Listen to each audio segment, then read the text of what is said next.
മഹാജനക്കൂട്ടത്തെയാണ് നമ്മുടെ 12 റോഡുകളിലുള്ള പ്രവർത്തകന്മാർ രാപ്പകൽ അധ്വാനിച്ചതിന്റെ ഫലമായിട്ടാണ് ഈ മഹാജനക്കൂട്ടിയുടെ വന്നെത്തിയത്.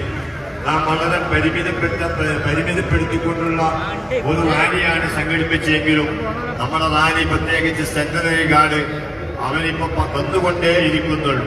അവരും കൂടെ വന്നാൽ നമ്മുടെ ഈ സദസ്സ് നിങ്ങൾ നോക്കൂ.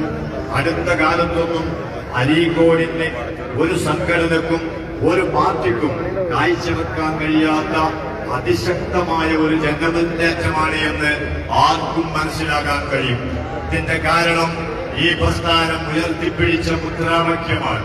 മനുഷ്യർ തമ്മിൽ തല്ലി ഇല്ലാതെയാകുമ്പോൾ മനുഷ്യന്മാർ കോർത്തിണങ്ങി ജീവിക്കേണ്ടവരാണെന്നും പരസ്പരം ആക്രമിക്കാതെ മനുഷ്യത്വം നിലനിർത്തിക്കൊണ്ട് അവനവന്റെ രക്തത്തിനും മാനത്തിനും അതുപോലെ തന്നെ സമ്പത്തിനും എത്ര മഹത്വമുണ്ടോ അതുപോലെ അവനെന്റേതിനുമുണ്ട് എന്ന വിശ്വാസത്തോടുകൂടെ എല്ലാവരെയും ഒരുപോലെ കാണണമെന്ന മഹത്തായ മുദ്രാവാക്യമാണ് കാലഘട്ടത്തിന്റെ ഇതിഹാസമായ സുൽത്താനുൽ ഉലമ AP ഉസ്താദ് അവറുകൾ ഉയർത്തിപ്പിടിച്ച് ഇവിടെ എത്തിയിരിക്കുന്നത്.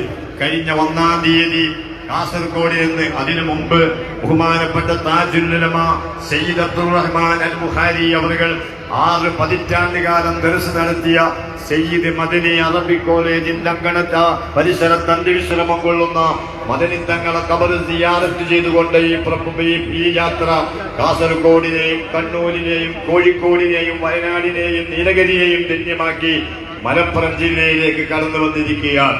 ഈ മഹാസാഗരം ഇതുകൊണ്ട് അവസാനിക്കുന്നില്ല. മഗ്‌രിബാകുമ്പോഴേക്ക് ഇവിടെ ഒരു പിടി മണ്ണ് വാരിയെറിഞ്ഞാൽ അത് നിലത്ത് തട്ടാത്ത വിധം മഹാജനങ്ങൾ വരുമെന്നതിൽ യാതൊരു സംശയവുമില്ല. ഈ 12 ജില്ലയിലെയും വിവിധ യൂണിറ്റുകളിൽ നിന്ന് നിരവധി വാഹനങ്ങളിലായി ആളുകൾ ഇങ്ങോട്ട് പുറപ്പെട്ടു വരുന്നേ ഉള്ളൂ. ഞാൻ നീട്ടി സംസാരിക്കുന്നില്ല.